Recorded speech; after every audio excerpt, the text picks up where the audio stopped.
Welcome to the China Desk Podcast, presented by the Federal Newswire, with your host, Steve Yates. Welcome to the China Desk Podcast, episode 51. I'm your host, Steve Yates, Senior Fellow at the America First Policy Institute and Chair of the China Policy Initiative. A reminder to our audience, for whom we are most grateful, viewers can watch the China Desk on YouTube or subscribe to hear all our interviews on Apple, Spotify, and most other podcast providers.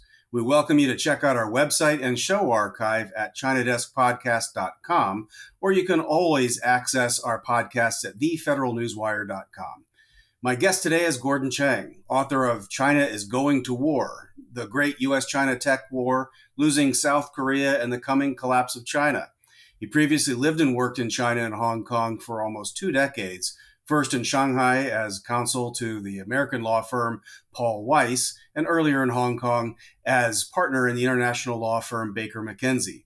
Gordon is a regular television, radio, and print commentator. My favorite place to join him is CBS Radio's Eye on the World program, where Gordon is a regular co-host with the great John Batchelor.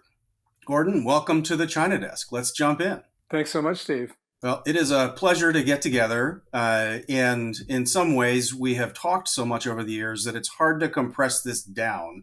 But for those who, unlike us, haven't had a chance to get to know you a bit, share with us a little bit about what your early experiences were when you were growing up. Did you imagine you would be a frequent author and commentator? Did you think you'd do things international, or were there other formative experiences that shaped who you ended up being?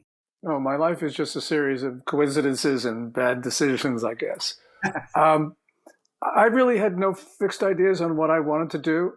I graduated from college in the middle of the recession in 1973. And the reason why I went to law school was simply because my father said he would pay for it. And then there was just one decision after another. I went to work in New York because I wanted to work for a particular person. So I ended up practicing tax, which had no idea I was going to do that. I ended up going to Hong Kong because a headhunter called me at a moment when I was particularly vulnerable. I was in a good mood, had never thought I was going to leave my firm, but my wife was in the room on a Friday afternoon, and I said, why not? So it's been one series of unplanned events after another.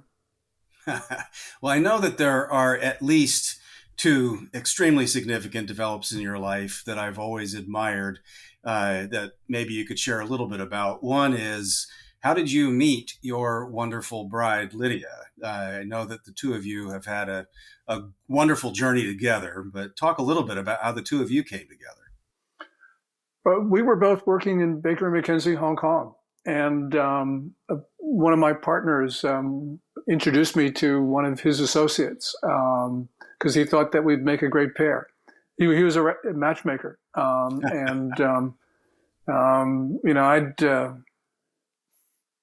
was just at a time in my life when I'd had a divorce before. And while it was like the easiest of divorces, because my ex-wife and I get along really well, it was nonetheless one of those things where I thought I'd never get married again. But Lydia just sort of convinced me that that was a premature attitude.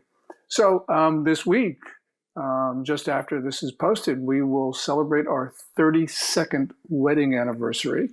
And Congratulations. I'm in Toronto right now, where Lydia's parents live, because they've just celebrated their 60th wedding anniversary. Wow.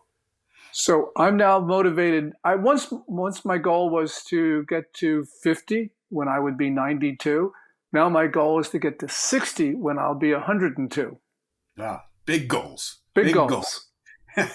Well, the other part of your journey that I've heard you make reference to from time to time is faith journey. I mean, you and Lydia post things about the importance of faith and prayer, and I think it's interesting to understand people's core thoughts and the pillars of their livelihoods, not just what we say on policy, etc.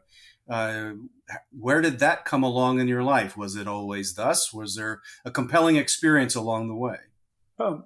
No, unlike Paul, I didn't get hit by light. I guess, I've always been a person of faith But what has changed my views in the last year or so is just I'm frightened by the way the world is.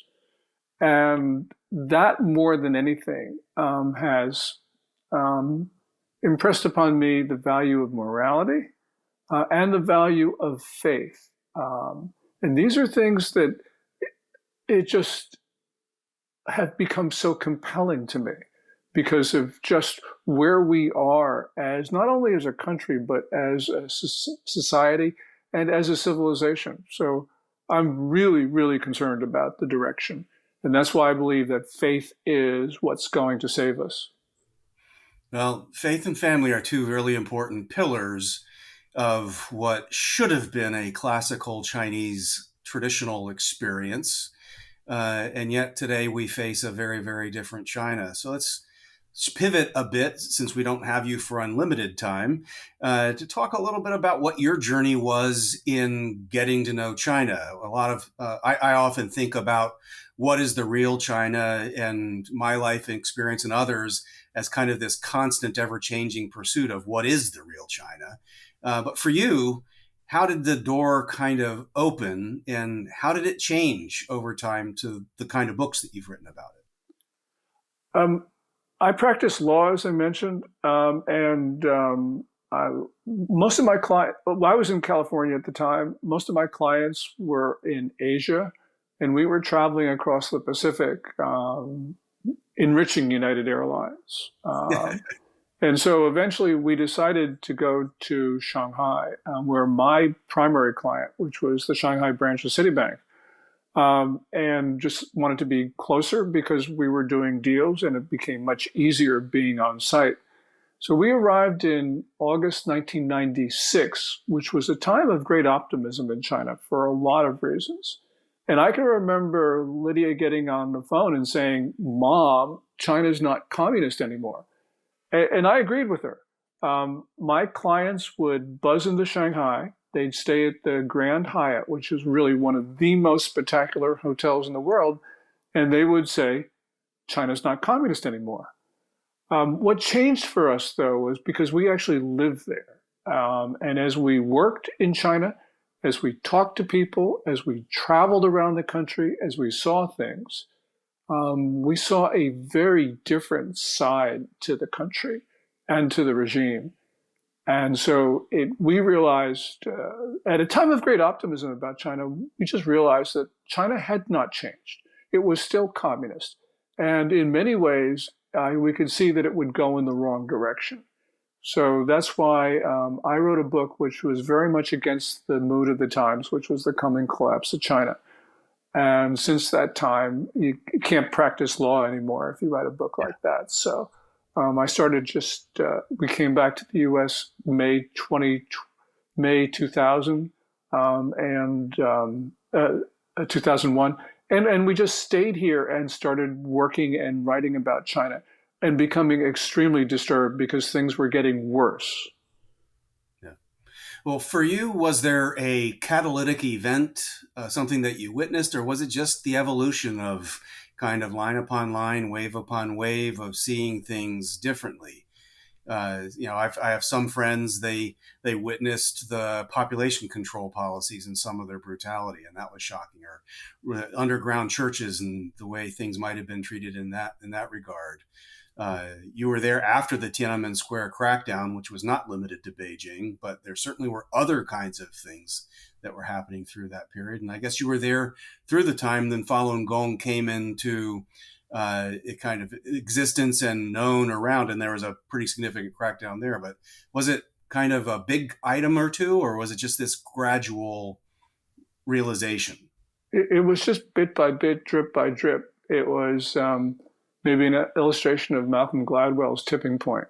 Yeah. That at some point that I realized that the views that I had about China were wrong, and that there was just too much evidence to the contrary. And so I felt that China was moving very much in the wrong directions. You could start to see how things could go badly, so it wasn't any one blinding event. Well, I had a similar trajectory, but it took longer. You must be a quicker judge of character and a faster wit. But we seem to have started in similar positions in some ways and ended up in similar positions over time. But let's talk a little bit about the content of some of your books. You mentioned the coming collapse, but you have some more recent writings about what you see as indicators of danger, of China being prepared to go to war, something that people in America think about, talk about part of the time, but haven't really internalized or mobilized and prepared for, I would argue. But share quickly kind of the core analytical nuggets and prescriptions you've had in some of those recent writings. Well, we've been concerned because what we've noticed, China, for instance, you can see Xi Jinping's talk. He talks about war all the time. And it doesn't talk about it in general terms. He talks about it in more specific terms, more urgent terms. But at the same time, of course, there's the fastest military buildup since the Second World War. He's preparing his regime to sanction-proof itself. He's stockpiling grain and other commodities. He is mobilizing China's civilians for war. He's purging the military of officers who are opposed to war. So, no one event is significant, I suppose, but when you put them all together, it shows that this is a society that is moving in a very, very belligerent direction. And we are seeing China's moves against its neighbors almost all at once: India, Philippines, Taiwan, Japan. This is really very dangerous because in previous, we've seen this in previous decades about what happens when regimes really with problems on the inside have decided that the solution to them is military misadventure abroad. Well, we both lived through decades of people saying that China was backward and just trying to catch up, that this is all about just achieving some middle income kind of level for much of its population, not some effort to overtake the United States, much less degrade, destroy, or thwart the United States. That was kind of the narrative for a lot of the engagement period. I think it's fairly traditional for us to think about, as you say, countries that are preparing for something. I mean, this behavior is preparing for natural or man-made disaster of sorts, in a sense, and things in the near abroad are expected. But I don't know. I would argue in recent years with Xi Jinping, there is an international element that no experts on China warned would be likely much less feasible, where there's activity actually harming the United States and others within while they're doing this stuff at home and in their periphery. What's been your assessment on that kind of trajectory, and how does it fit into the elements of concern that our leaders need to have? Well, let's take a look at, as you say, what they're doing with fentanyl. The general narrative in the United States is that this is some sort of criminal activity, and that the United States, talking to Beijing, can stop it. The problem, though, is that this is directed by the regime, and we know this from any number of different indications. So, for instance, Chinese diplomats actually give cover to the fentanyl gangs and producers. Every container that leaves China is inspected by officials. The fentanyl gangs launder their proceeds through the Chinese state banking system. China's TikTok, which Beijing uses to propagate its narratives, actually promotes illegal drug use in the United States. And we know just from Xi Jinping's interactions with the US what he's doing. I mean, on November 15th of last year, he promised President Biden to significantly reduce the flow of precursors and pill presses from China to the Western Hemisphere. And President Biden on the following day touted that. But we got to remember that Xi Jinping made essentially the same promises to President Trump in 2018 and to President Obama in 2016. So we can see that this is part of Beijing's plan to weaken America. We've got to remember that China is organized very differently than the United States. They have a near total or even total surveillance state, which means these fentanyl producers which are large, international in scope, they couldn't operate without, first of all, the knowledge and also the approval of the regime. And also, a lot of these fentanyl producers, we call them gangs, but a lot of these fentanyl producers are even state-owned. So it is clear that this is a project on the part of the regime to kill Americans. That means the 75,000 or so Americans each year who die from illegal fentanyl doses, those are murders, Steve. Yeah. Well, audience knows I talk frequently about that actually happening to my own daughter, and that we basically try to make clear that, this is not a hypothetical. This isn't, do we wish for a hot war or a cold war or whatever else. This is a threat, a challenge that is coming to us. And there are overwhelming numbers of casualties that we usually provoke a sense of urgency that we frankly are not seeing from our government yet at this point. Maybe help me understand that a little bit. Our audience may or may not know. I personally find you someone hard to pin down on politics because I don't think partisanship is your core driver. And one thing that has puzzled me is people in politics and commentary who seem to willfully minimize this threat, this challenge. It might be because they'd say people like my daughter were addicts and somehow that makes them less than human and they took on the risk themselves. Or they say, oh, it's not really the border and you're just going after the border. Or as I'm sure you've dealt with, oddly, given your last name, people saying you just have some kind of a problem with Chinese people.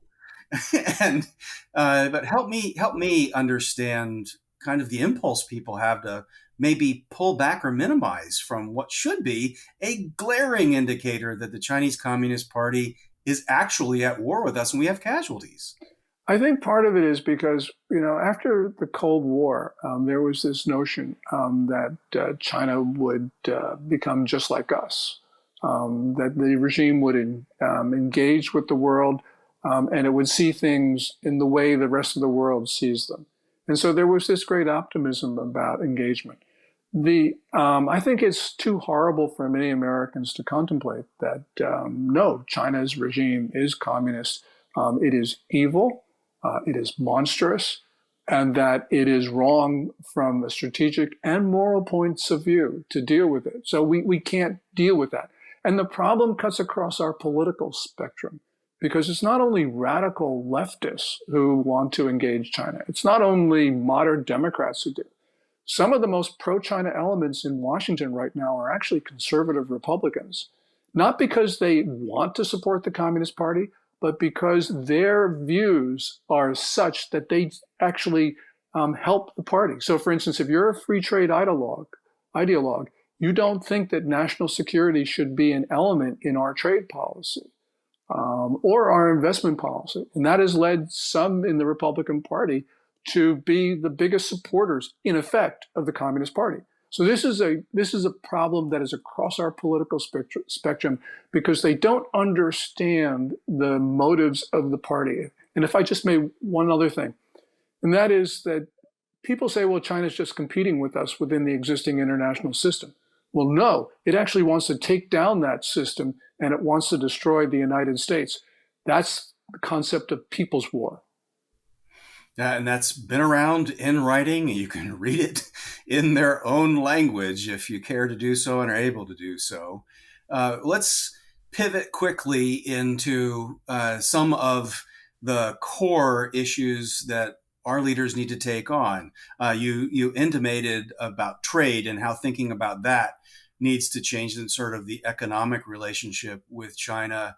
What do you see as kind of the most urgent strategic issues that no matter who wins in November 5th, American leaders and our allies need to get to work on?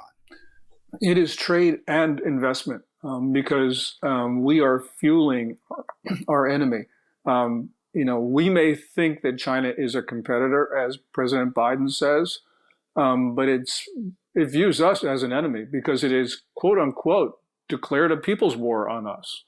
And people's war, although we think that's propaganda, China, it has a specific and a real meaning. And they talk about it all the time, as you just intimated.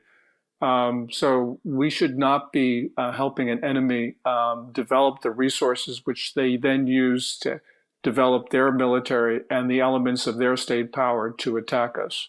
So we need to cut investment into China, and we also need to sever trade. And I know that that's, at a time that's at the sort of like an extreme view, some people may say, but when China starts killing American service people, I think that we'll find that our previous views of cooperation with China were misplaced.